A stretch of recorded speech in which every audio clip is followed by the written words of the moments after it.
most people don't know how to build a business, and a lot of founders put so much pressure on getting it right first time.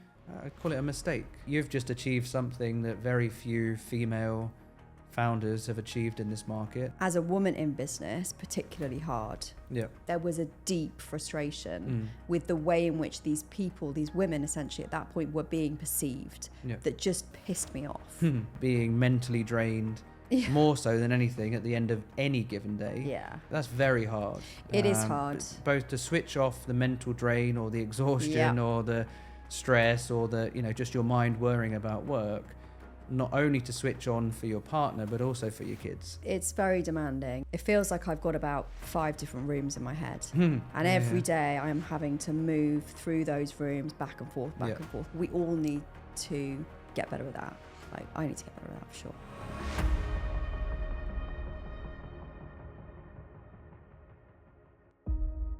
Welcome back to Well On Our Way.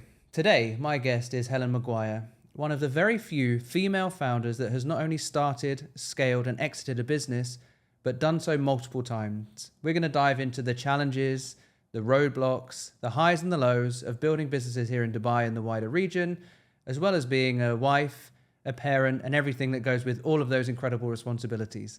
Enjoy the episode. Helen, you have built 2 or 3 businesses now, successfully so. Tell me the greatest sacrifice you've had to make so far along that journey.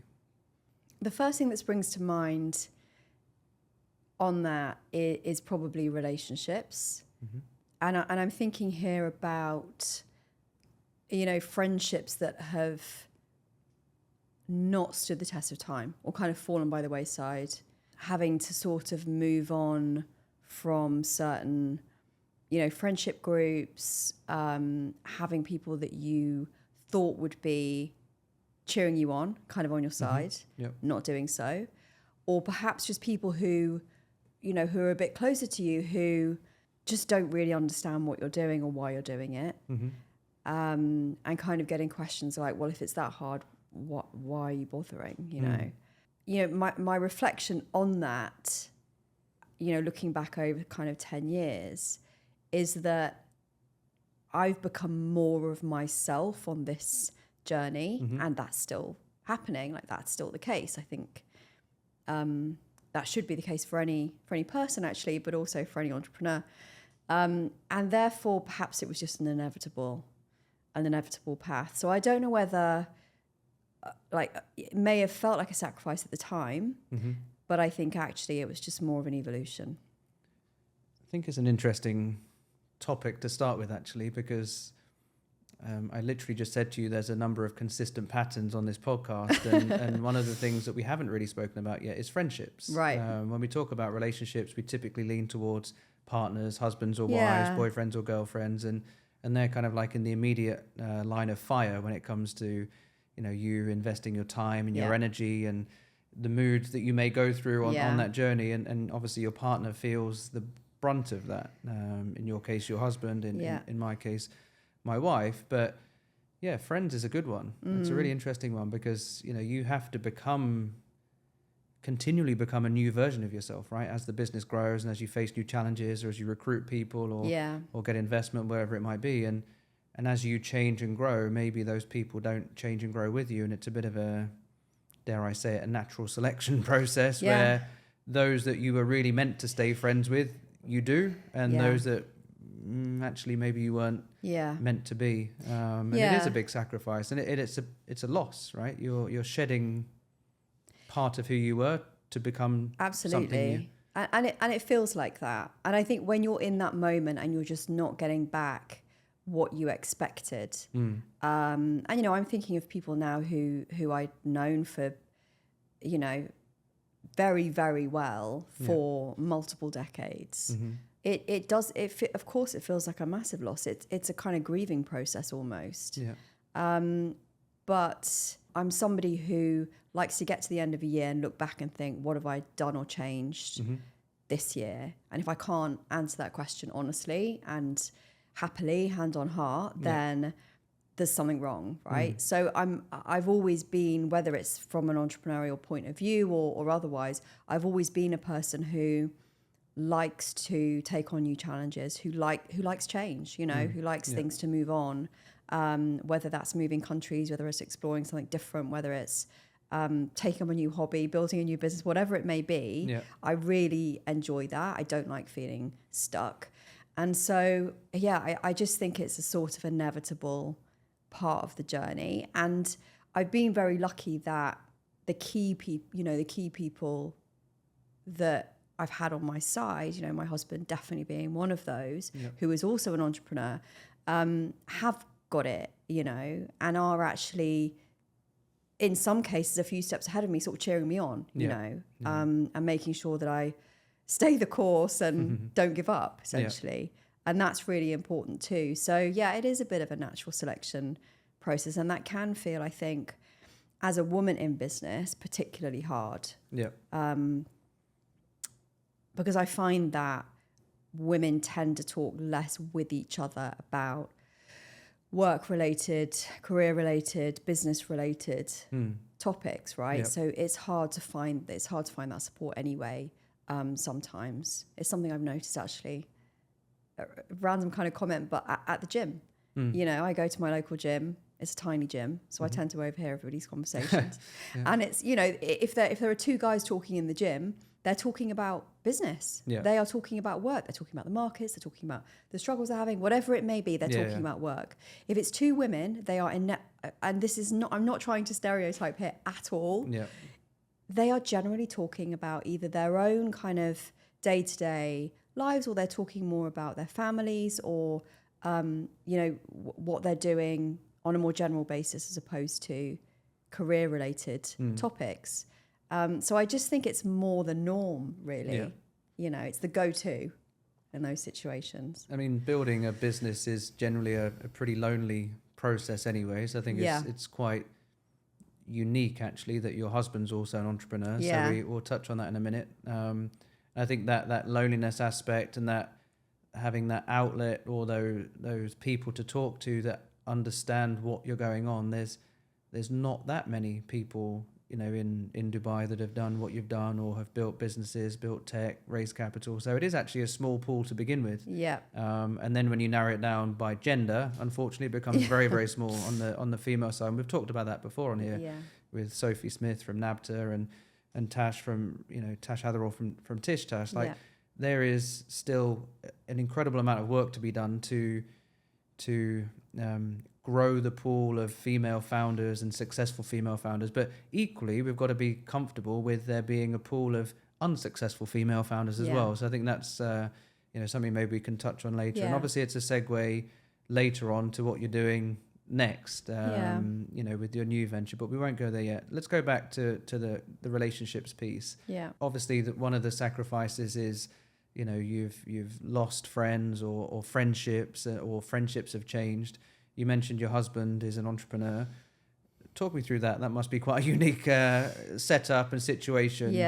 How has that worked? And also, what have been the greatest challenges, if you don't mind kind of going into that? No, absolutely. We're both very transparent about this kind of thing. And actually, weirdly enough, I was on his podcast a couple of days ago. So that was weird. Weird in a good way, I guess. But no, it is quite a unique situation. And, you know, I grew up in a household where my dad was an entrepreneur, but my mum was much more of a stay-at-home type person. You know, she had part-time work during periods of us growing up, but she wasn't a, you know, career person. And my dad was kind of out and about all the time, you know, building his businesses and so on.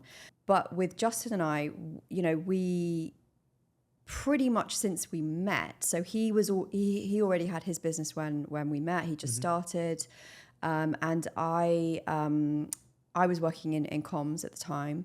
And then we moved out here, and within a few years, I'd set up my first business in 2015.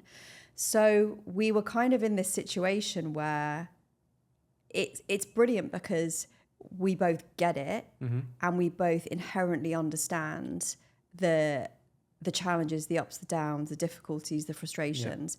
And over time, you know, if one of us is feeling a bit more frustrated about something or other, we will pick the other one up and just, or I mean, we're not, you know, we don't really mollycoddle, I have to say. It's more of a kind of, look, if it was easy, everyone would be doing it sort of conversation. Pull yourself together. Just like, you know, you have a good night's sleep, you'll feel better about it tomorrow. It really is sort of that, because that's the reality, you know, you got to keep going. But it is challenging because ultimately it doesn't give much leeway for either of us. So, you know, we've had to kind of chuck money at the problem of, we've got 3 kids, right? They're under 10. So we had those children during the period I was building businesses and he was building his. So we've had to sort of, you know, rely on external help with that, maybe slightly more than other people would have. I've been very lucky that I've been quite situated at home, but equally that can be quite distracting, and the majority of that mental load still falls on me, and I think he'd be happy to kind of admit that, like, there's other loads that definitely fall on him, and we do share as much as we can, but it is challenging to switch off. You know, it's not like either of us can kind of go on holiday or get to the weekend and just be like, we know we've got a wage coming in at the end of the month, so we're all good. So I'm not saying that that's the case for everybody who works in a, you know, in an employee role either, but it is a different pressure, and it's just a different mindset. Your brain is always kind of going. So I hope that we're setting a good example for our kids, but equally I know that, you know, they do complain kind of, you know, daddy never shuts his laptop, or, you know, mummy's going off to do this, that, or the other, or whatever it is. So it is, you know, there are challenges, but there are also, I think, good lessons and good opportunities there. I mean, ultimately, you know, being a founder of any business, the primary ingredient is hard work, right? So I think if nothing else, you're teaching your kids that essential, you know, ingredient for a successful career, or building their own successful ventures, or going into sport, whatever it might be, like creative arts, etc. Like it all requires the ability to, you know, test yourself, push yourself to the limits, make sacrifices, as we're taught. So I think, you know, you're obviously giving them actually an incredible and an accelerated education, one that most kids don't have the privilege of getting, or are not that fortunate to see firsthand.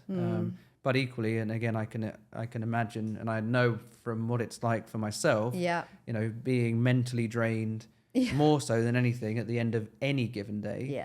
You know, going, you know, and when you say going home, typically you're already home these days anyway, so it's just literally stepping out of one room into another and expecting a switch, like that's very hard. It is hard, both to switch off the mental drain, or the exhaustion, or the stress, or the, you know, just your mind worrying about work, not only to switch on for your partner but also for your kids. It's very demanding. It feels like, I often say to other, you know, to my friends or other people, it feels like I've got about 5 different rooms in my head. And every day I am having to move through those rooms back and forth, back and forth, back and forth. You know, I just said to you earlier, my youngest is off school today.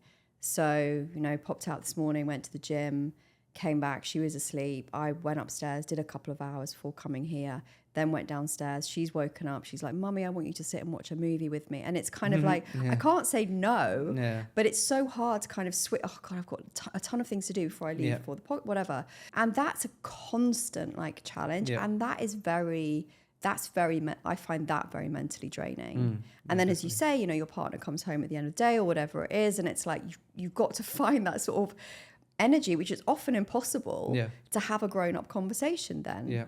And it's that is tough, you know, that is very tough. And one of the things that I do to try and get around that is just to give myself little breaks in the day, like go for a walk for 30 minutes.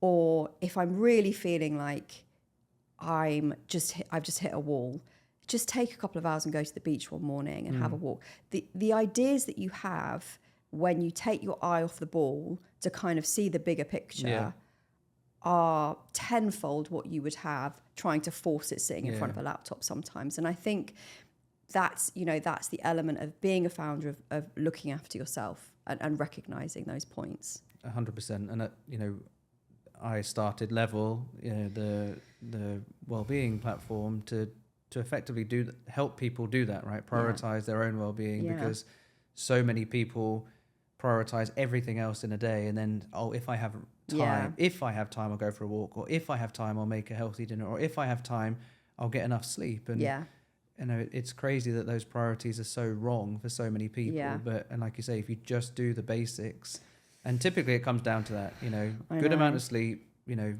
fairly healthy or very healthy if you can diet, and some movement. And we have gone through a whole kind of range of more detailed wellness programs and advice, and kind of trying to guide people to do more and more. But actually, no, it's just do less, but do it more consistently, and really focus on those three things: sleep, movement, and eating and staying well hydrated. Maybe 4 things, but you'd be surprised then how much more you can absorb from stress, challenges, but also, like you say, have that adult conversation at the end of the day. And it is hard. And I think that's one thing that I'm not afraid to admit and talk about on the podcast here is,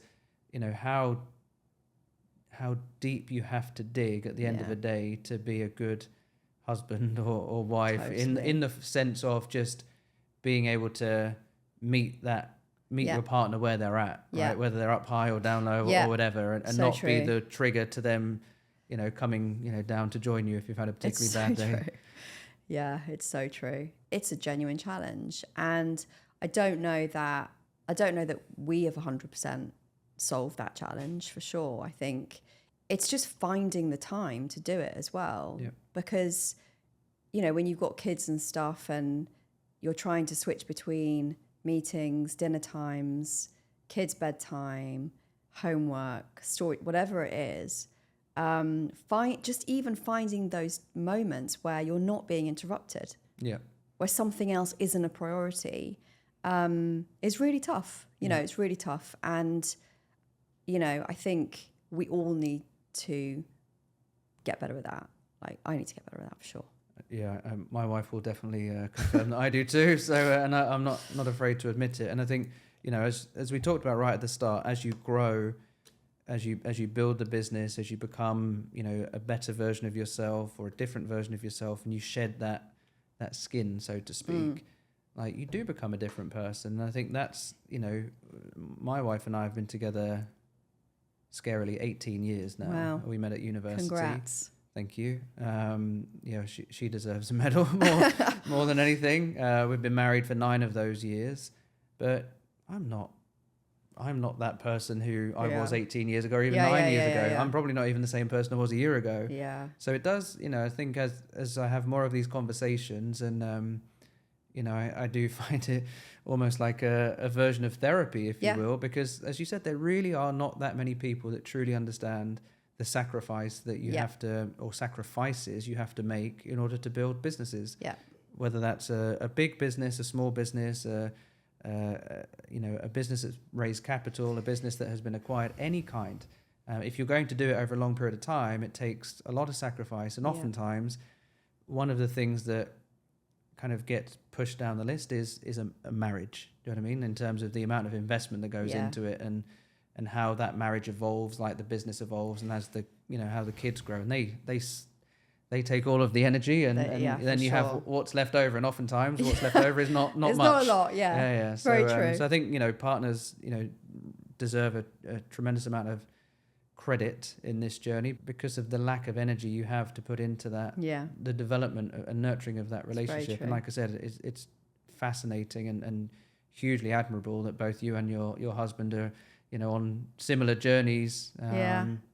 So it's hard enough when one of them, one partner is on the journey, let alone 2. So that's a huge respect on that front. You mentioned your dad was an entrepreneur. So there must have been an early kind of childhood influence or exposure to building businesses, or whatever that was. Do you think that's impacted you on your journey? Yes, definitely. I've always thought I would do my own thing. Always. It was always kind of a quest of... How far back do we go? Where does always begin? Probably, I don't know actually, but definitely my 20s. By the time I got a job, in my early 20s. I was constantly questioning the way things were done. I'm not very good at being told what to do. Yeah. And I would, I'd be in these kind of, absolute dream roles that I worked so hard to get into. And I'd just be sitting there kind of just rolling my eyes at, I had no right to, right? It's not like I really knew better, but just kind of like, oh my God, like, what is this crap? Yeah. Is this really the way life seriously? is? Yeah, exactly. And just thinking of different and in my mind, better ways to get things done or to motivate people or to organize things, whatever it may be. And, my dad's always had his own businesses. He is 75 this year and still inventing things in his garage. Wow. He's always been a very entrepreneurial person. His dad was as well. I don't know how far it goes back, but I think it is just. And my sister is an entrepreneur herself, so she has an incredible. I should introduce you actually. It's called the Zen Project. It's basically I'm not describing this well, but it's a mobile meditation zone. Oh, cool. So she helps. Goes to schools, prisons, festivals all over the country in the UK to help people to manage their minds better. We've both kind of taken that path. Eventually, and I just think I'd always said to my friendship group when I was in my 20s, eventually I'm just going to do my own thing. And I'd got into a few different circles. I was part of a music collective called Join the Dots, which I thought would turn into more of an entrepreneurial thing, and it didn't in the end. And then when I moved out here, I was kind of building new ways of doing things within a corporate, communications, like creative environment. And so it was just a natural evolution of, I was just waiting for the right problem to solve. I was waiting for the right opportunity and the right sort of gap in the market, really. So was that the trigger then for you? Because you said you worked for a little bit in kind of corporate, regular jobs, shall we say? Yeah. Or, paid employment. Yeah. For a number of years first. And is it coming out to Dubai as when you set up your first venture? Is that? Yes. And what was the trigger? Well, so I'd always been in creative roles. So I was at the BBC back home, worked in the music industry for a long time, and then flipped those production skills essentially into working with brands, so working for PR and advertising agencies.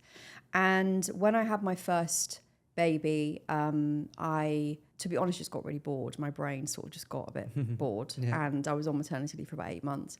And I've always been really into photography, and I've got this camera, and I was kind of like, right, I'll finally have time to do this photography course. So off I went to Alscott Avenue, sat in a room with a group of sort of 11 other people. And the tutor at the beginning of the class, and I talk about this story in the book, asked the question, so who are you, what do you do, why are you here? And 90% of the people in that class were, I'm just a mum, and I'm here because I've got this camera, I don't really know how to use it, blah, blah, blah. And full credit to this guy, he was like, well, what were you? Who were you before you were just a mum? And they were like, I was head of comms for, a bank, or had my own business, or whatever it was. Like really impressive stories. And at the end, I introduced myself as being on maternity leave and all the rest of it. And at the end of it, several of them came up to me and just said, "Can you help me get a job? Because my kids are now at school. I've got nothing to do. Like I'm really struggling to get back into work." Yeah.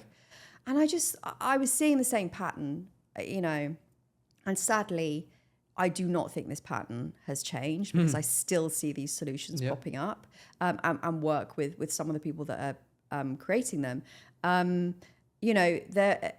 is just a sort of pool of talent out there that would be incredible as part of your business, but businesses for some reason don't think outside the box in terms of, okay, we need to offer these people a way in which they can work effectively and efficiently around their other responsibilities.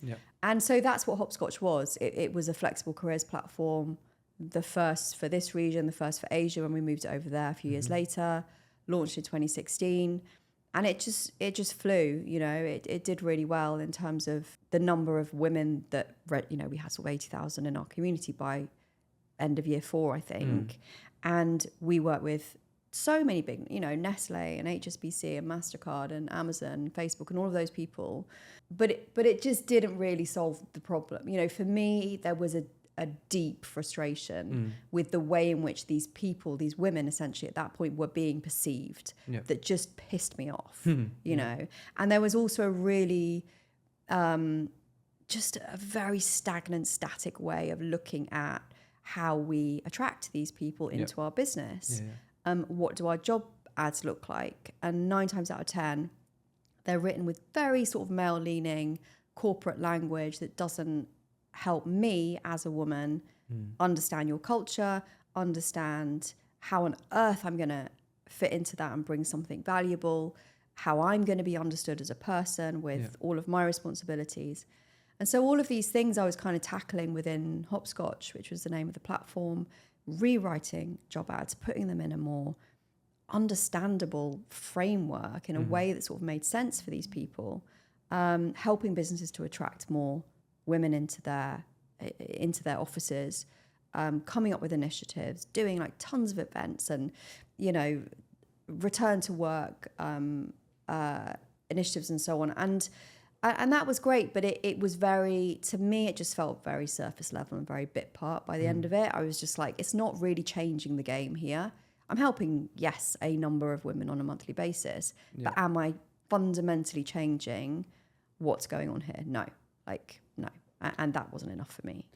So just for the sake or the benefit of anyone that is listening to this, who's thinking about doing their own thing and building their own venture, actually the trigger point for you was a photography class. Yeah. And which led to a realization or a number of conversations that kind of lit a bit of a fire. Yeah. Like I said, pissed you off a little bit that so many women couldn't introduce themselves as who they truly were, as opposed to kind of almost suppressing themselves into a particular bucket or you know, description. So I think, you know, you'll see a lot of content on LinkedIn about, you know, having to have a perfect business plan or an MVP or whatever. No, sometimes just, you know, a fire in your belly is enough. You know, and enough of a conviction and a belief in yourself that you can solve that problem, even if it was just for those 10 other women or however many it was in that photography class, because those 10 other women will know 10 other women each. And that's when you can create that kind of network effect, which you obviously did.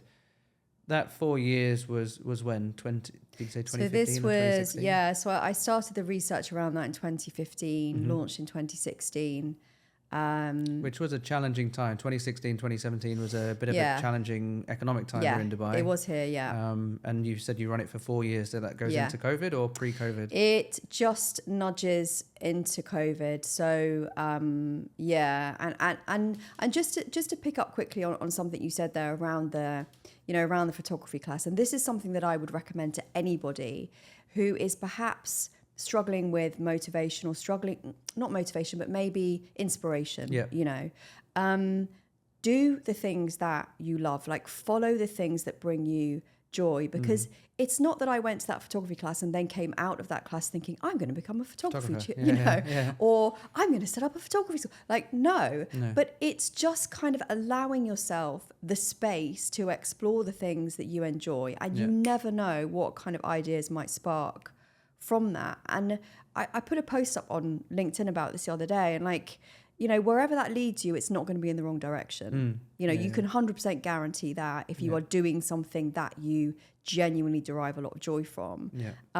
So I would say for anyone who's looking for, you know, that next kind of move or that next path, like take some time for yourself, and it doesn't have to be a year. You know, it can literally be like a class or an evening thing or whatever.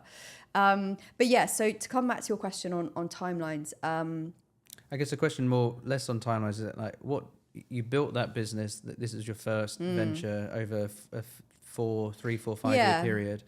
You know, most startups fail in the first year. Those that survive, most of those then fail in the second or third year. And, you know, sadly, the numbers on female-founded startups are, you know, again, there's less of them. And the statistics are even scarier in terms of the probability of failure. So how did you beat all of those odds? And what did the end of that journey look like? Was it, like you said, you said that it wasn't enough Is that what really kind of brought around the end of the beginning of the end of that journey for you, and ultimately a pathway to exit? I think the reason that we made it was that we were doing something genuinely different. And so we were always innovating. And after 2 years of doing that, we relaunched in 2018 as more of a kind of, and I'm definitely not going to call it a tech platform, but it was just a bit more interactive. And this was one of the key challenges that I had, was that I don't come from a tech background. And so I was always pushing to try and make this as automated, as kind of community driven, as intrinsic to the platform as I possibly could, and finding other ways to monetize that. But I didn't know what was possible from a technical perspective. And so I spent a lot of time trying to raise money. So, going to investors, going to VCs, which is totally the wrong approach. Anybody listening to this, we'll get into that. When you have a a business that you want to grow, finding some investment and it being the wrong investment, being told it was a lifestyle business and literally wanting to throw something at that person, but actually they were completely right, because it was not really an investable model. I didn't know what that was at the time. I just didn't have the knowledge, right, to know that. And so it became more and more frustrating, because I was just like, I want to get to the heart of this problem. And I can kind of keep spinning my wheels and keep doing, these projects and keep growing it to an extent. But it's never going to scale, because it's too dependent on me as a person. I can't be everywhere at once. And I don't really have the tech solutions to enable that. So what can I do to change that? And this is where we were in Singapore. We'd moved to Singapore in 2018. And this is where Antler came in. So sorry, you moved to Singapore for your business or? Both. Okay. Yeah, for both. So Justin That's quite a big... up. It was a big move. Yeah. And I landed, 5 weeks pregnant in Singapore. Even bigger move. It was, I mean, that year... You guys don't do things by halves, huh? No, and we kind of decided to do both those things at once. I remember that conversation where I was just like, let's just do it. Let's go for number 3 and let's move all at the same time. And this is quite a common theme in our sort of marriage and relationship. But yeah, I mean, we learned the hard way. Let's put it that way. We got there and it was really tough. That year, I landed with 2 kids under 4, pregnant with number 3, no help, because we hadn't found a helper at that point. I think she just started just after we joined, but she was completely brand new. Didn't know Singapore at all. Couldn't have told you where on earth I was even located on the island where we landed. You know, didn't have any friends there. Didn't know anybody. Had done a couple of recce's, so I'd started doing a little bit of business stuff, but it was proving very difficult to run both, both offices. One was doing all right, and then the other one was dying, sort of thing. And the landscape was just very different. The culture is so different there. The expectations, the understanding of gender equality is very different. So it was a whole different ball game. And I think by the end of that year, just before I had Iris, baby number 3, the hospital called me and said, you're a few weeks away from giving birth. You filled out this form when you came in, just checking in on how you are, kind of thing. And we're sorry to tell you, Mrs. McGuire, but you are clinically depressed. No. We'd got to that point of just, because I'm not a good pregnant person. I feel unwell, to put it mildly. And just pile all the other stuff on as well. And it was just a bloody nightmare, really. 2018 was a very tough year, for both of us, actually, in many respects. How did you make it out of that point? From the end of that phone call, that's a pretty that's a pretty low moment, should we call it that? Yes. Being told that, if you didn't already realize yourself, I don't know how aware you were of how I was pretty aware bad you felt. How do you kind of take the next step, even what was your next move, and what was your next conversation with your husband, and how did that dinner time look that day in 2018? It is a good question. I mean, the one thing I've learned about having babies for me is that the second I give birth and we have an actual real life human, the lights go back on for me. So I automatically feel I go from here to here. And I did sort of say to the hospital, look, this is situational. This is just, get me on the other side of this pregnancy and all will be, not completely resolved, but, a lot better. Yeah. So that was the first milestone. And then I remember, because I felt so much better and because I felt like I'd essentially lost time, because I felt so flipping awful. Yeah. I was back on it. I mean, I was in the pool doing like 50 lengths within sort of 2 weeks of having Iris. I was in VC's offices pitching my business within 3 weeks, not feeling great at all, like no sleep and looking terrible. But I was doing it because I was just like so determined that this was going to work. And we carried on in that sort of vein for about 6 months. And then, and I was still looking for this tech founder. I was still looking for partnership. I was still looking for investment. I was still like, how do I get this scaled? Like, how do I move this forward so that it's actually solving the problem and impacting the people I want it to impact? And then someone came into the office one morning and just said, look, have you thought about Antler? And by this point, I'd gone through so many. I've been through these flipping accelerators that charged me thousands of dollars and asked for my money back at the end of it because they were just a total waste of time.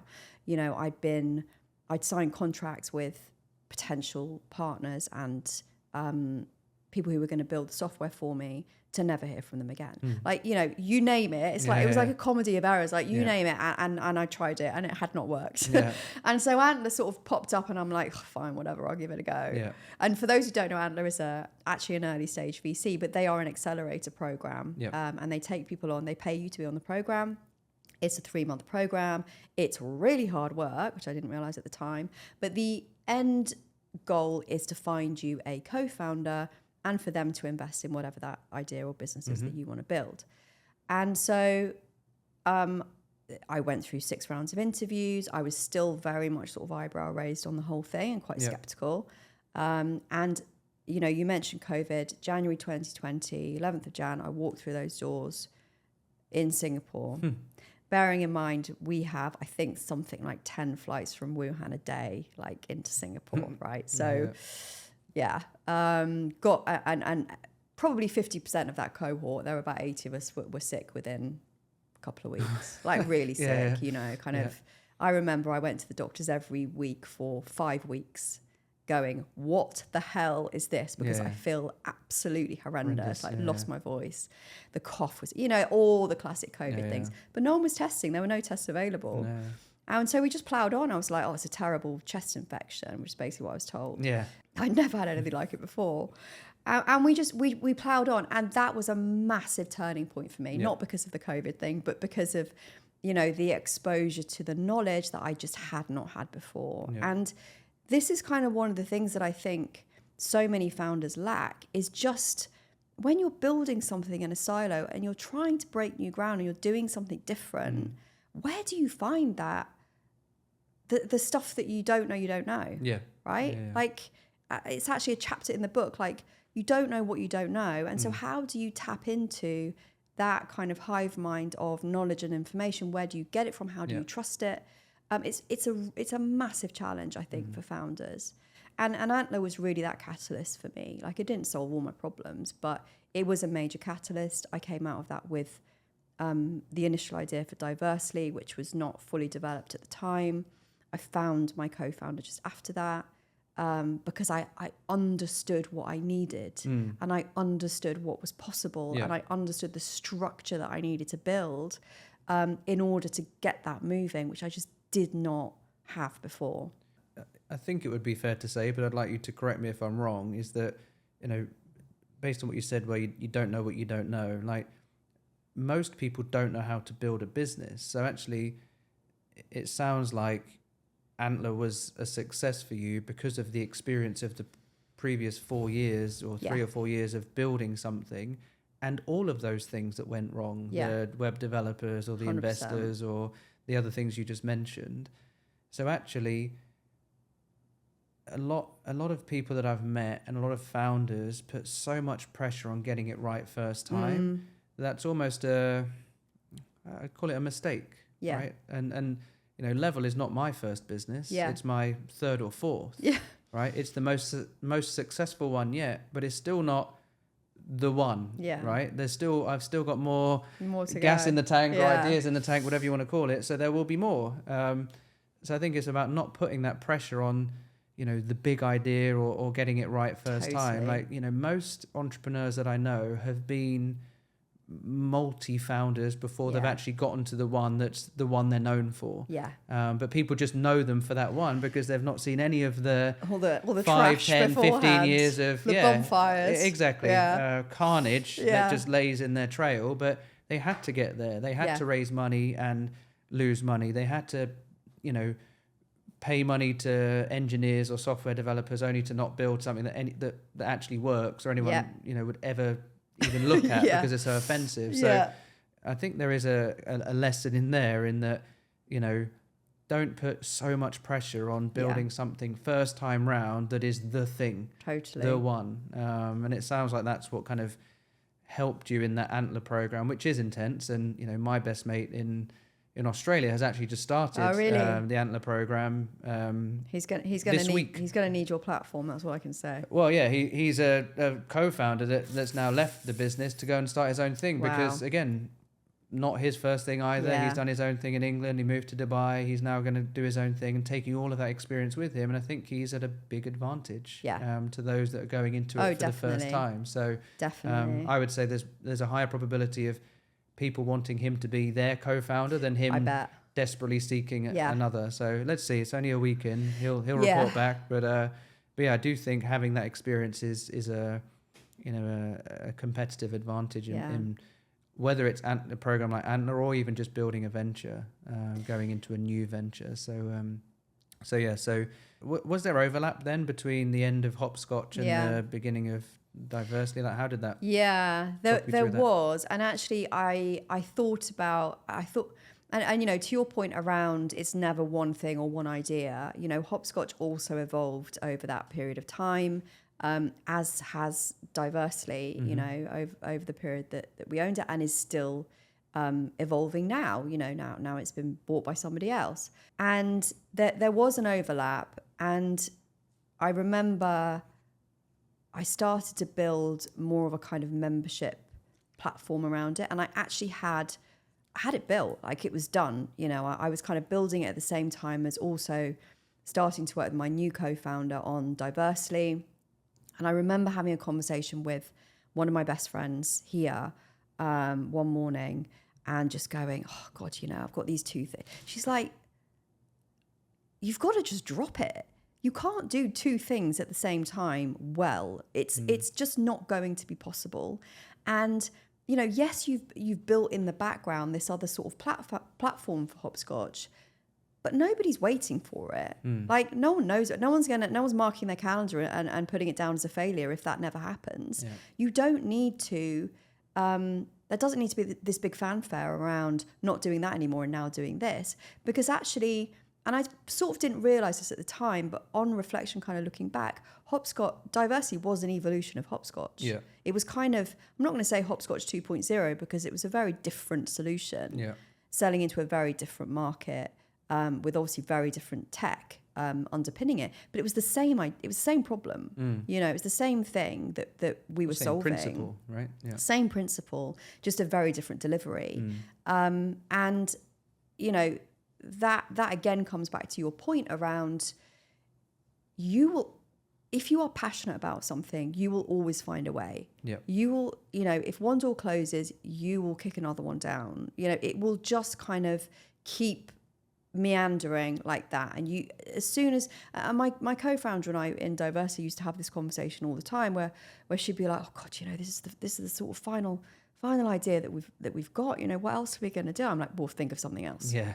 And you think of something else. Like when something isn't working and we're back against the wall, you magically come up with something different to try, right? Yeah. And so it's always this kind of like 5 steps forward, 2 steps back, 2 steps sideways, like whatever it is, but you just keep going, you don't give up. Yeah. And so with with Hopscotch, that was your own kind of solo venture? It was myself and Justin. It was a 50-50 because he had all of the recruitment kind of machine and what have you. So he sort of backed it, and then I was doing all the, you know, the building and the fronting and the work and all that kind of stuff. But yeah, he had some of his recruiters kind of working behind the scenes on that. And you know, when I went into Antler, I had to call him and sort of say, look, you know, they love the problem I'm solving. They like my background. I've got through all the interviews and stuff, but they hate the business, and you can't come with me. He couldn't have come with me. He didn't want to come with me. He couldn't have. He was a very sort of silent partner in so many respects. And you know, it was a bit of a like, oh God, you know, he's put a lot into this as well. Yeah. What's he going to say to that? And he was just like, absolutely thumbs up, like, go for it. You know, this is, you've got to, like, this is brilliant. Like, you know, big opportunity. Yeah. And so how, you know, again, talking about entrepreneurship and building a business and founding, solo founding, co-founding, like, how was that period of meeting your co-founder and then figuring out if you could actually build this together? Yeah. Like, was that instant, or did it take time? It actually was pretty instant. Like, we knew each other previously. So she was the MD of Girls in Tech in Asia, in Singapore. And she had her own tech offshoring business. And so we'd met a couple of times. I'd been on some panels and we'd had conversations and like we'd met at different things and we'd done a few bits and pieces together. And so once I'd come out of Antler and I was like, right, I know I'm so much clearer now on what I need, like what this is going to be. She just sort of dropped into my brain, and I think she reached out to me. So she wasn't on the Antler program as well? No, Okay, she wasn't. But weirdly, she was going to join the following cohort. Right. So I didn't know that at the time. And she'd reached out to me while I was on the program, and I can't remember why. I think it was just to catch up, whatever, on LinkedIn. And and it just fell into place. And you know, COVID by this point was full swing. Yeah, we were lockdown central, like particularly in Singapore. It was, you know, proper nightmare. We didn't do any work in person at all for the first 3-4 months. Wow. Yeah. So I remember the first time. By this point, we sketched it out. You know, we knew what we were doing. Yeah. I think we got the website. I'd done a lot of sort of hustling while I was in Antler to get people who would give us some LOIs so that we knew that we had, in theory, people who would pay for it. Yeah. All of that kind of stuff. So we had a lot of the research done and a lot of the frameworks done. And so when we did eventually meet in person, which would have been, I guess, like June, July time, whatever it was, it was sort of job done. It was like, right, as long as we get on in person as well as we're getting on building this remotely, then we're probably going to be good. And then it was a case of, right, do you want to join Antler, or do you think we've got enough here for you not to need to do that? And the answer was yes. And so, you know, company was incorporated, and we sort of switched Hopscotch into Diversity at that point, you know, from a setup point of view. And so did Antler go on to invest? No, because I didn't find my forever co-founder within Antler, and that's one of the stipulations. But equally, I wasn't ready. Like, it wasn't enough of a business. It still needed a lot of sort of fleshing out. I needed the right person to say, yes, this is possible. No, this is not possible. And there were a number of other things relationships that needed to fall into place for it to feel like something investable, I think. So yeah, you know, still kind of evolving. And I don't want to talk Antler down at all, because it was a huge catalyst moment for me. But equally, the terms were not brilliant at that point from them. And again, this goes back to my point around early funding for startups and the VC landscape not always being a suitable one, let's say. Yeah, upon reflection, pretty happy that you know, it all worked out for the best, I suppose, is the point. Yeah. And so did you go on to raise capital for Diversity? Pretty quickly. So within probably 6 months, we'd raised about $250,000 US. And we'd gone hard to market on that. We were very, you know, I always say my LinkedIn is a bit like a diary. If you go back, it's us on video. You know, like, we're doing this, we're building this, you know, we've got our first investor, yay. Like, you know, we were very public about, very deliberately public, because the idea was, well, we can't meet anyone in person because we're all stuck. So we've got to get all these people remotely, you know, we've got to find investors remotely. How are we going to do it? And so it was all done on kind of social media, really. And And that's a huge benefit, I think, of things like LinkedIn. And I would 100% recommend that to anyone. Yeah. So you raised the initial funding from angels or angels, yeah. Dubai, Singapore. They were global, all over the place. Yeah, they were global. And the majority of them we didn't know or hadn't met. And still to this day have not met them in person. Wow. We ended up with 18, I think, because we raised another round quickly after that one. Kind of extended the round really. And so there were 18 investors. 2 of them were our husbands. And then some of them obviously were people that we knew, friends, whatever. And then probably, 60% of them or so were people we'd never met or were introduced to by other people or whatever. So it went pretty quickly. And it meant that we had the money to pay the tech team so we could build the tech. Yep. It meant we had some initial money to get to market. And that was the first year really of Diversely. So just staying on that for a little bit longer then, obviously raising capital for early stage founders or first time founders is possibly one of the highest hurdles they have to jump over, and the probability of tripping and landing flat on your face is extremely high as a result. You mentioned you raised capital from your you and your co-founder, from your husbands, from your friends and family, and then from absolute angel investors. I think most people struggle with those first 2 layers, actually asking their partners or their parents or their friends and family. Like, how was that? Had you ever done that before? Had you ever raised capital so that was the first time you did it. And you said you did it quickly. And if you don't do it quickly, the chances are you're not doing it. Yeah. Momentum is absolutely key when it comes to raising capital. And doing this during the early COVID era as well.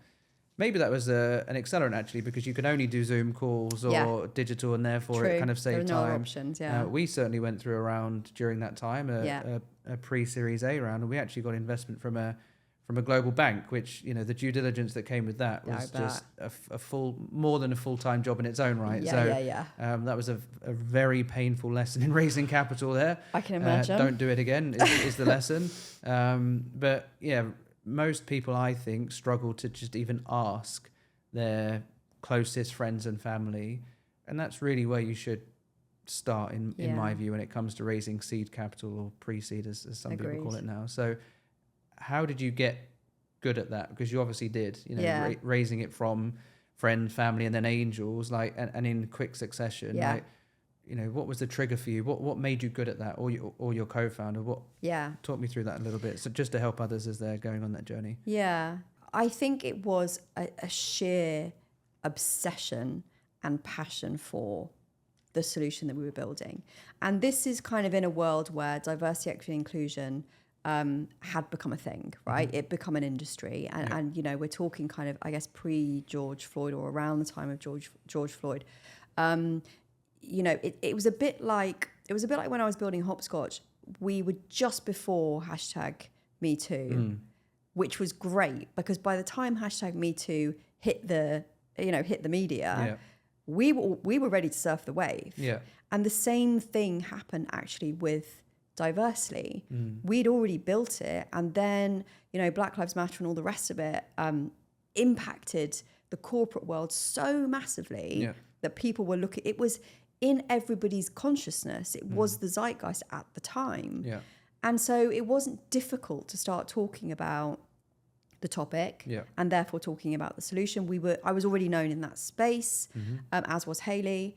And so we talked about it relentlessly. Yeah. Like we talked about it to anyone that would stand still long enough, and this is what I would say. Not just if you're an entrepreneur trying to build something, but if you are trying to solve any problem in your life, talk to everybody about it, because you never know who has an insight or a solution that might help you. You will be shocked at the people that are interested or will offer you assistance, help, money, whatever it may be. And this was our tactic. It was just like blanket, just go for it. And we entered a couple of different competitions, like pitch competitions. I got pretty good at pitching because in Antler, you pitch probably 6 times a day. you are relentlessly building pitches and standing up in front of people and pitching something that you only thought of an hour ago. Yeah. So I got very good at that. Yeah. And so I was winning places on these pitch competitions, and that generated press, and that generated sort of trust and talkability and all of that kind of stuff. So it was just this sort of flywheel of stuff that was happening. Yeah. And so we were not prepared for it not to happen. Yeah. It was going to happen. You know, we used a safe, which, you know, I know you will be very familiar with. Yeah. I know lots of people who are raising money are not, but look up safe. Yeah. It is a way of raising money formed by Y Combinator that is safer for both you and for the investor, but also makes a lot more sense in the early stages. So you're not having to pay money to lawyers and what have you, and imagine what your company might be worth and divvy up imagined equity and all the rest of it. So we knew that we had those kind of vehicles in place. We understood that. Yes, we had a ton of conversations that went nowhere for sure. Which you have to have. But you just have to have those and just put it down to practice, really. Yeah. But then there were just people who came through and we were like, I can't believe that person has just given us 25 grand. Like, we just did not expect, you know, some of the yeses that we got were like fall off your chair moment kind of thing. I think that's two very good points there, in that, one, being able to present your business or product or proposition with conviction and passion is so central to growing the business, whether that's raising capital, selling, whatever. And I think the key there is just practice. If you weren't in Antler, which gave you that those forced repetitions, like how do you just repeat? And you know, I remember between our pre-Series A and Series A rounds, I probably pitched to 300 US VCs, and we got investment by not a single one.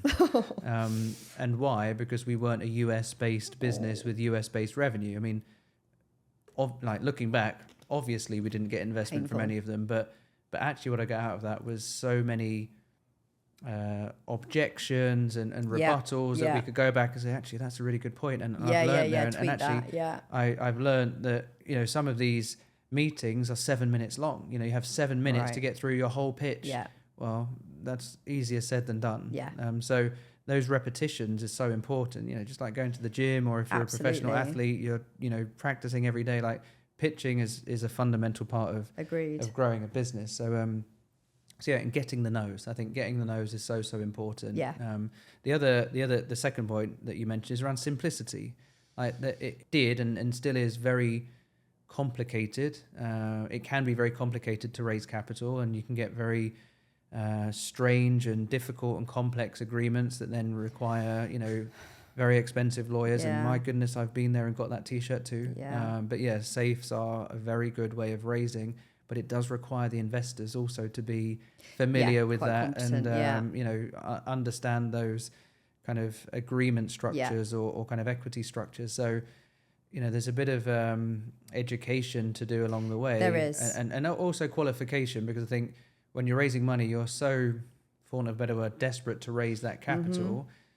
Sometimes you'll just take whatever is offered to you, and that's, again, from experience, the worst thing you can do.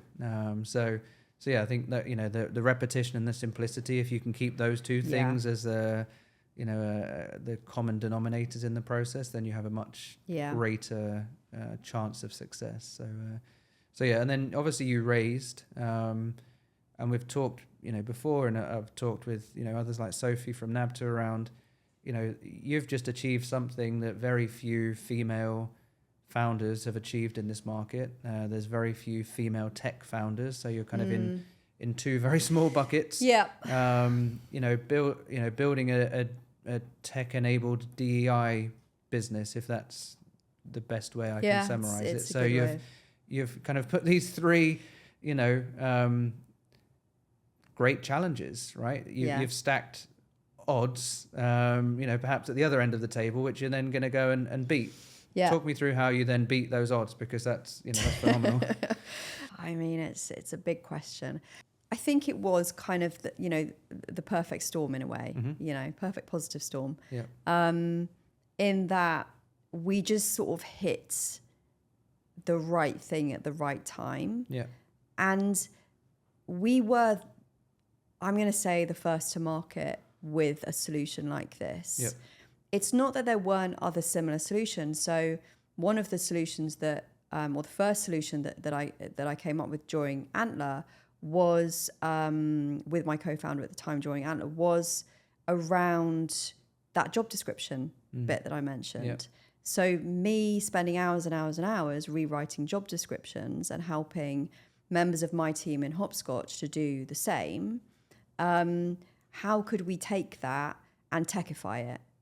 And we figured out that there was AI that could identify speech patterns and language. And this is like miles before ChatGPT and all this sort of stuff, and could correct it essentially. Yeah. And there was a tool on the market called Textio, which I'm pretty sure still exists. Huge American company, played into corporates. And they were not looking specifically at kind of from a DEI lens. They were looking at it from various other lenses. But it just proved that the tech was possible, I think. Yeah. And so, those types of things became a sort of, I'm not going to say an easy thing to sell, but that was probably our most popular tool because it was very visual. Yeah. It was kind of, look, copy paste this job ad into this interface, run the AI, and within 10 seconds, you will understand where there's any non-inclusive language and structure, and you will have a way of improving that. It will give you a score, and you can improve it if you wish to. It was scientifically backed. It was built at the University of Nottingham's Centre for Applied Linguistics. So it ticked so many boxes. Yeah. And that was the first thing that we built as well within the software. That software is now within the Access Group. They own that tool. It's live within Access Volcanic, within Vincere right now, as is the rest of Diversely. But I think the fact that we were two female founders, the fact that we had skin in the game in the sense of we'd been trying to solve this problem before Diversely as well. So we had a good track record. We had a history and a reputation around it. The fact that we'd had this investment, we were getting some good press, we were winning some things, all the rest of it. Like it just kind of all stacked up, I think, in our favor. And I'm not saying that it was easy because it definitely wasn't. No. Like that step from selling services to selling a SaaS product, me as the person who was essentially fronting that was really hard. Like that was it's a paradigm shift. I had to learn how to sell that because I realized that I didn't know. I didn't know what I was doing. I was kind of getting on a call, chatting away about it. Oh, we do this and we do that, and like no one's buying. Or like we got to like 5 figures or something, and I was like, why are we not converting this stuff? Like, what's going wrong here? And so I literally had to take myself back to what I now call sales school, which again I talk about in the book, like fundamentally understanding how to sell, but also understanding how to sell tech into corporates and what that is and how you do that. And that's all part of it. And I hope I'll never have to do that again. Like I really, it was not a process that I massively enjoyed. Like I think if someone had advertised that job, I probably wouldn't have applied for it. But I had to do it to, it's my baby, right? I've got to get it out there. And if that's how you do it, that's how you do it. So, there were a lot of twists and turns and highs and lows and bumps on the road. It wasn't like it was a straight line, but it was just, there was momentum there and there was a culture around it and there was interest and there was a need, for what we were selling. And there wasn't anything else like it that did that job. And so, within the VC landscape here, obviously the dream outcome is an IPO. But you can literally name, tech, homegrown tech IPOs on, count them on one hand. So the reality is that that's not really a viable pathway for any tech business or venture-backed business yet here in the region. I think we're starting to make some moves, but, still very early days. So M&A is the obvious pathway. How did you go from, having angel funding, growing the business, to, to being acquired, how did that happen for you? Because every M&A journey is different. Yeah. What did your journey look like at the end of the diversely kind of building process? Yeah. I mean, we did what, sort of three years or so in the market, really. We launched 2021. By the end of 2022, you can imagine our funds were running out, right? And for those people who kind of care to recall 2022, just an incredibly weird year of where are we going now? Like, what's happening? We're kind of out of COVID, but also kind of not. And we're sort of all remote working, but are we happy with that? Is this the new normal? Like, I got so sick of that phrase. There'd started also to be a bit of a sort of rumbling against DEI, because there was so much that was, just being miscommunicated, let's say. And we were pitching for investment. We were going for a seed round. And I once had the pleasure of listening to the founder of Golden Gate Capital, a guy called Jeffrey in Singapore, who came in to talk to us when we were at Antler, who said, when you're raising money, give it 3 months. And if you're not seeing any traction, just give up. Forget it. It is a full-time job. You need to pull back, figure out whatever the issue is, and then go again if you can.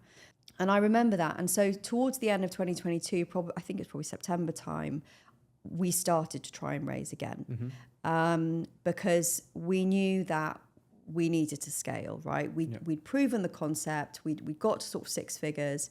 We had some amazing clients. We had Visa on our books. We had Allegis. We had these incredible agencies and stuff who were working with us. But we didn't have the scale that we wanted to see. That was the obvious next step. And we were just, like you with those 300 VCs, we were just kind of getting nowhere because they didn't see DEI they didn't understand DEI. They were getting fed a lot of kind of this misinformation.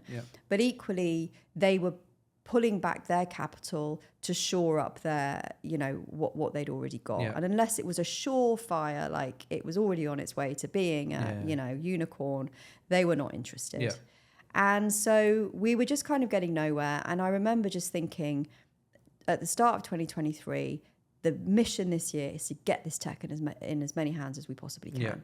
And we need to be hitting recruitment agencies at scale, because our recruitment agency model was different to our corporate model. We had a 2-tiered pricing model, the same as like a LinkedIn or whatever, for good reason, because the corporate stuff was, just, what it's like. It takes forever to get through those doors. So, various other things. And I remember just thinking, how are we going to get enough scale here to make this happen, to make it really make the difference and solve the problem that we'd set out to solve? And so we'd had a couple of conversations with some of our bigger partners. By this point, we had a brilliant community, super supportive community. People knew that we were doing something that was 100% viable, was 100% certified, ticks in the box from Visa, ticks in the box from Allegis. We'd gone through all those TPRMs and we'd come out with really high scores and stuff. And so we had a lot of kind of talkability in the market. We were being sold in at quite a high level to different big groups and so on. The Access Group was one of those. And we'd started to have conversations with those types of partners around, look, we don't have this tech. We know we need it because we're being told by our customers, by our clients, that we need it. We can't afford to build it. It's going to take us too long. We don't know how. You've got it. How can we partner, sort of thing? And so we just took that conversation a bit further and just said, look, here's the situation. We need scale. You can provide that. I have no interest in being CEO of a 10,000 person company. I have no interest in IPOing this ever. That was not my intention. I was very clear on that with all of our investors when we first joined. So let's talk, kind of thing. And that's really how it came about. And it was, in I think the M&A world, probably to them very quick. To me, it was a bit like you with your due diligence and all the rest of it.